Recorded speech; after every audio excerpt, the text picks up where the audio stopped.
제 딸이 노예로 팔렸습니다.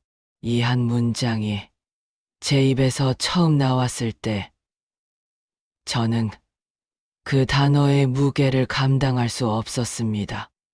21세기 문명의 시대에 제 딸이 인간이 아닌 물건처럼 거래되었다는 사실을 저는 믿을 수 없었습니다.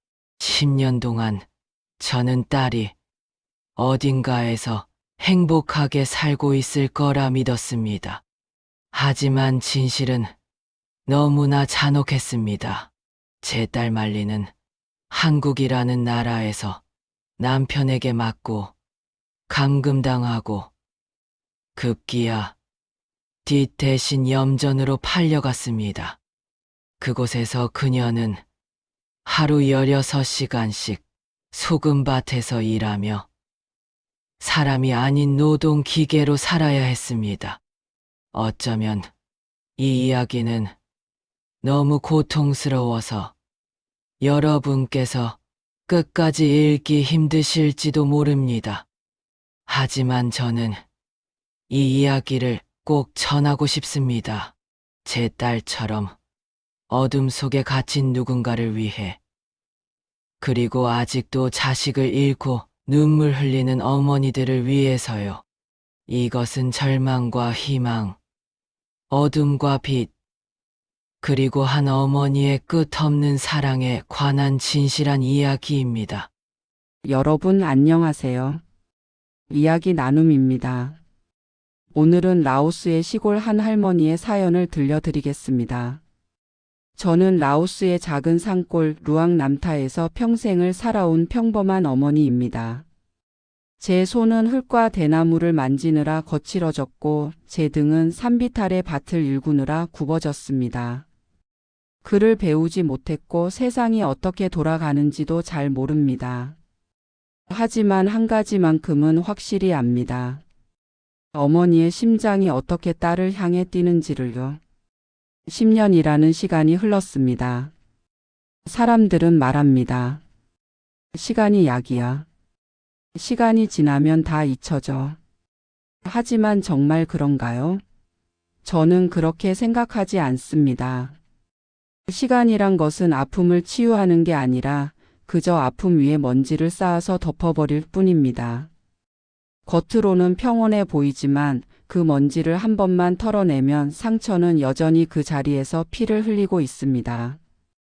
제 시간은 딸이 떠난 그날 꽁꽁 얼어붙었습니다. 시계 바늘은 똑같이 돌아가고 해는 뜨고 지지만 제 마음속의 시간은 단 1초도 움직이지 않았습니다. 매일 새벽 4시면 저는 눈을 뜹니다. 어둠 속에서 천장의 대나무 결을 바라보며 저는 생각합니다. 오늘도 딸은 어디선가 살아 숨쉬고 있겠지. 그 생각만이 제가 하루를 시작할 수 있게 해주는 유일한 이유였습니다. 대나무로 엮은 문을 열면 산골 특유의 차갑고 축축한 새벽 공기가 얼굴을 스칩니다. 안개는 늘 그 자리에 있습니다. 마치 제 슬픔처럼 거치지 않는 안개가 온 마을을 감싸고 있습니다. 흙 냄새, 이슬 젖은 풀 냄새, 그리고 아주 희미하게 풍겨오는 야생 난초의 향기. 이 모든 것들이 저에게는 너무나 익숙하지만 동시에 너무나 슬픕니다. 왜냐하면 이 향기들 속에는 더 이상 딸의 웃음소리가 섞여 있지 않으니까요. 말리. 제 딸의 이름입니다. 그 이름을 부를 때마다 제 가슴은 아려옵니다. 달콤하면서도 쓰라린 그런 아픔이요. 마치 꿀에 섞인 유리 조각 같은 거예요. 말리는 5살 때부터 벌써 작은 어른이었습니다. 저희 집은 가난했거든요. 저는 혼자서 딸을 키워야 했고 말리는 제가 밭에 일을 나갈 때면 혼자서도 집을 잘 지켰어요. 작은 체구에도 불구하고 그 아이는 강했습니다. 아니, 강해야 했습니다. 하지만 강한 것과 행복한 것은 다르잖아요. 말리의 피부는 햇볕에 그을려 건강한 갈색이었습니다. 어떤 사람들은 그런 피부를 시골스럽다고 했지만 저는 그 피부가 가장 아름답다고 생각했어요. 땅의 빛깔, 흙의 빛깔, 생명의 빛깔이니까요. 그 아이가 웃을 때면 세상이 환해졌습니다. 정말이에요. 과장이 아닙니다. 말리의 웃음소리는 맑은 방울 같았고 그 소리를 들으면 산새들도 함께 노래했습니다. 마을 사람들은 말리를 볼 때마다 이 아이는 복덩이야. 이 아이가 있으면 집안에 웃음이 끊이지 않을 거야. 라고 말했어요. 맞는 말이었습니다. 말리가 있을 때 저희 집은 가난했지만 행복했어요. 좁은 대나무 집이었지만 웃음으로 가득 찼습니다. 저녁이면 말리는 제 무릎에 앉아서 별을 세곤 했어요. 말리는 가장 반짝이는 별 하나를 가리키고는 그 별은 자신이라고 말했어요. 그리고 그 옆에 다른 별 하나는 엄마라고 말했어요. 저는 다른 별들은 무엇이냐고 물었어요. 말리는 저에게 이렇게 말했어요. 나머지 별들은 우리를 지켜주는 천사들이에요. 그때 저는 우리를 지켜줄 천사가 얼마나 필요하게 될지를 알지 못했습니다. 말리가 20살이 되던 해 그 아이에게 중매가 들어왔습니다. 한국이라는 나라에서 온 남자였죠. 그는 30대 중반의 평범해 보이는 남자였고 사진 속의 그는 웃는 모습이었어요.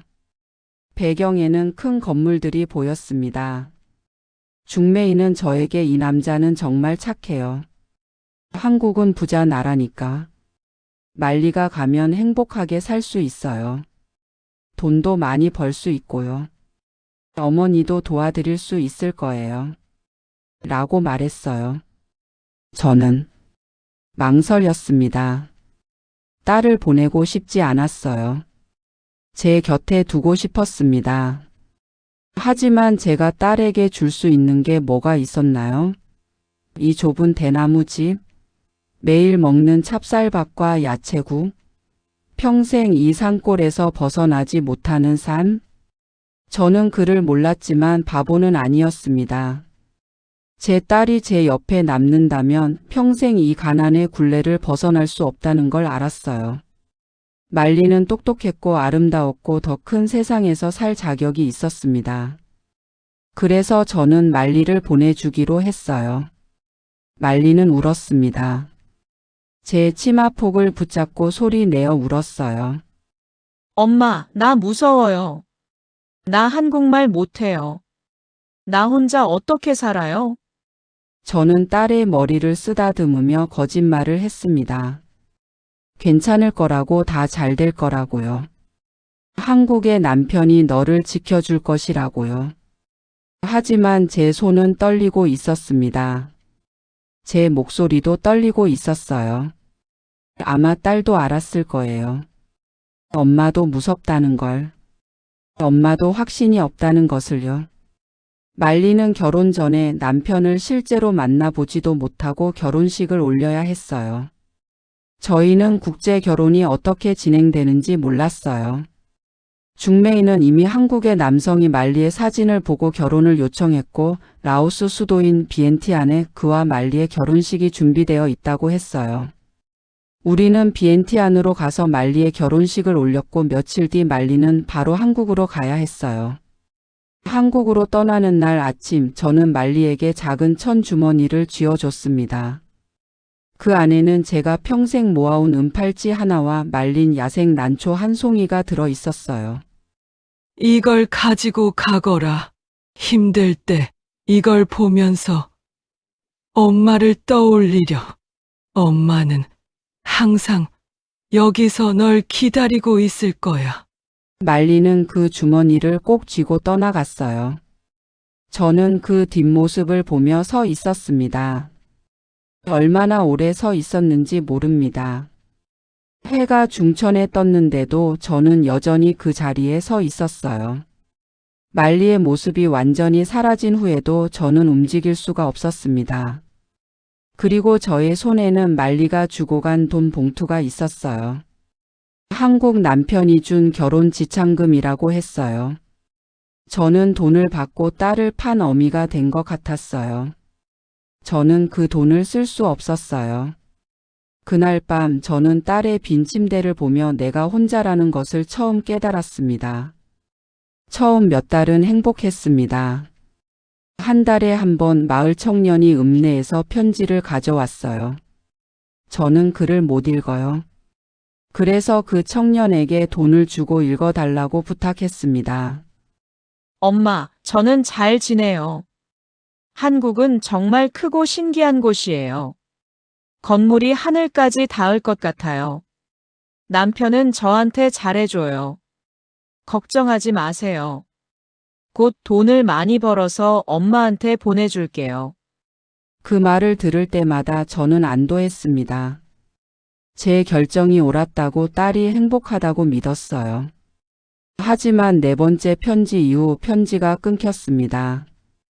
처음에는 바빠서 그러겠지 생각했어요. 한 달 기다렸습니다. 그래도 편지가 안 왔습니다. 2달, 3달. 반년이 지났습니다. 저는 마을 청년에게 부탁했어요. 혹시 편지가 잘못 전달된 건 아닌지 다시 한번 확인을 부탁했어요. 청년은 읍내에 가서 우체국을 확인했지만 아무것도 없었습니다. 저는 불안했습니다. 밤마다 잠을 이룰 수가 없었어요. 딸에게 무슨 일이 생긴 건 아닐까? 아픈 건 아닐까? 혹시 죽은 건 아닐까? 그런 생각이 들 때마다 저는 스스로를 때렸습니다. 안 돼, 그런 생각하지 마. 말리는 괜찮아. 분명히 괜찮아. 1년이 지났습니다. 2년이 지났습니다. 저는 중매인을 찾아갔습니다.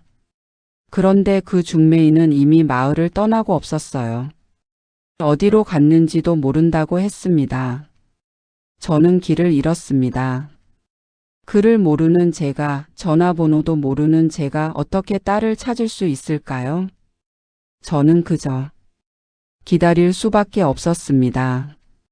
10년이라는 시간은 숫자로는 짧습니다. 하지만 기다리는 사람에게 10년은 영겁입니다.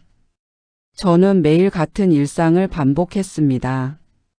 새벽에 일어나고 밭에 가고 물을 깃고 밥을 짓고 잠을 청합니다. 하지만 그 모든 순간 제 머릿속에는 딸 생각뿐이었어요.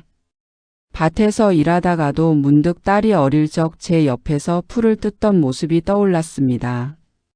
물을 길러 계곡에 가면 말리가 물장난치며 웃던 소리가 들리는 것 같았어요.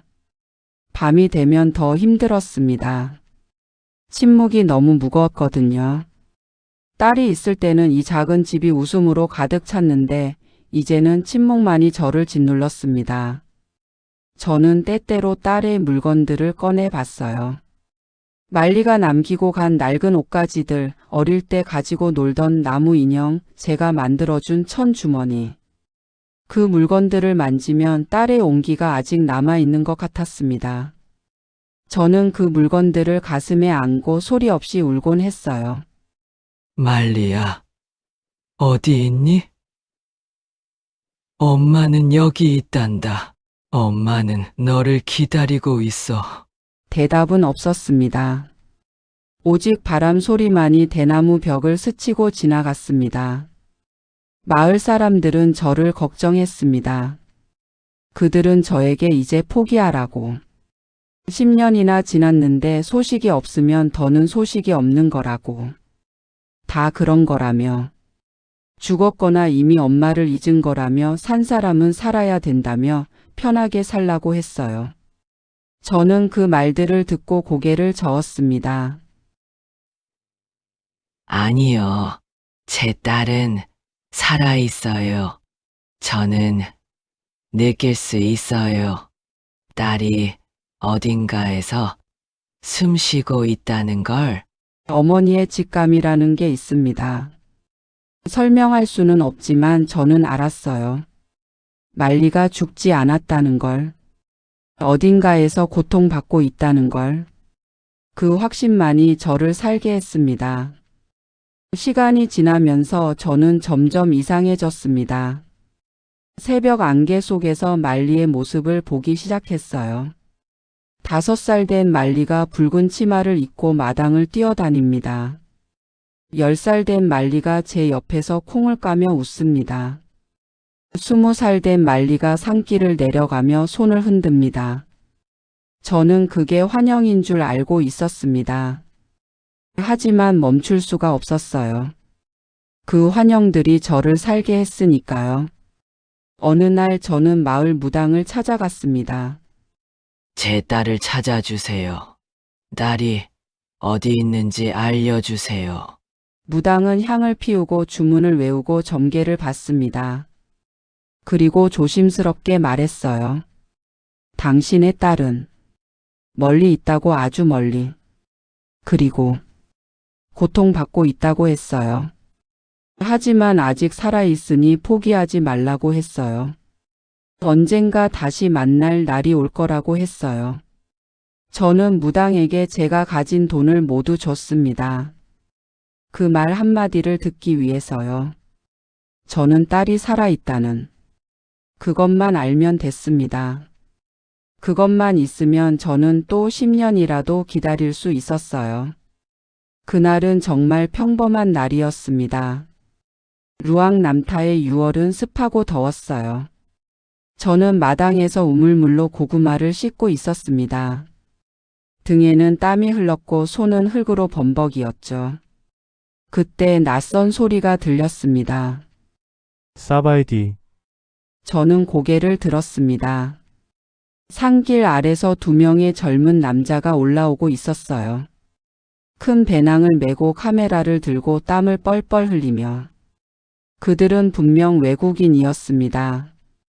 피부가 희고 키가 크고 라오스 사람과는 다른 얼굴이었어요. 제 가슴이 두근거렸습니다. 외국인을 보면 저는 항상 딸을 떠올립니다. 딸도 저 사람들처럼 낯선 땅에서 외국인으로 살고 있겠지요. 그들이 가까이 오자 한 명이 서툰 라오스어로 말했습니다. 안녕하세요, 할머니. 저희는 한국에서 왔어요. 여행 중이에요. 혹시 물 좀 얻을 수 있을까요? 한국. 그 단어를 듣는 순간 제 손이 멈췄습니다. 한국. 딸이 간 나라. 딸이 살고 있을 나라.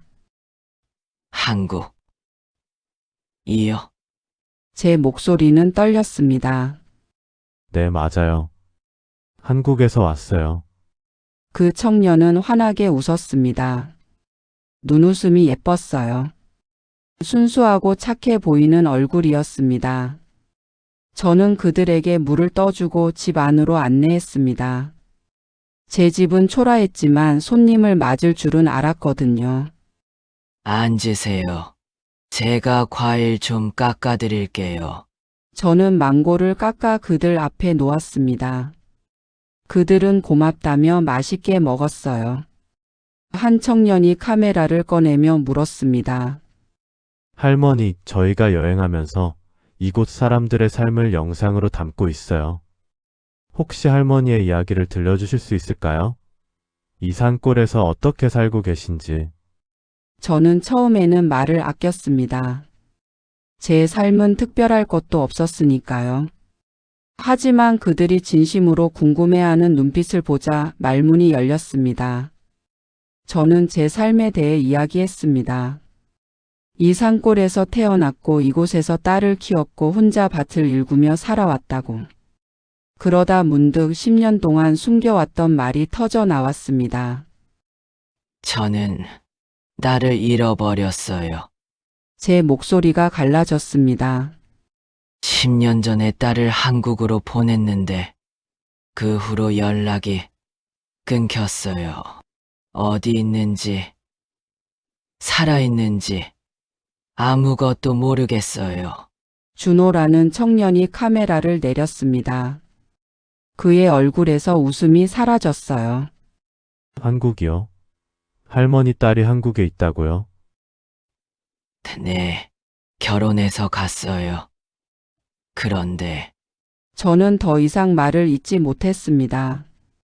눈물이 터져 나왔거든요. 10년 동안 참아왔던 눈물이 낯선 청년 앞에서 한꺼번에 쏟아졌습니다. 저는 그를 몰라요. 전화번호도 몰라요. 어떻게 찾아야 할지 모르겠어요. 저는 얼굴을 가리고 울었습니다. 창피했지만 멈출 수가 없었어요. 준호는 한참 동안 아무 말도 하지 않았습니다. 그리고 조용히 아주 조용히 말했습니다. 할머니, 제가 찾아볼게요. 저는 놀라 얼굴을 들었습니다. 제가 한국에 돌아가서 할머니 딸을 찾아볼게요. 약속드려요.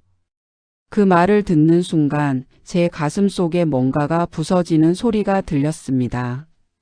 10년 동안 굳어있던 얼음 같은 것이 조금 녹기 시작한 것 같았어요. 정말요? 하지만 왜 그렇게까지? 준호는 눈을 맞추며 말했습니다. 저도 어머니가 있어요. 만약 제 어머니가 할머니처럼 자식을 찾고 있다면 누군가 도와주길 바랄 거예요.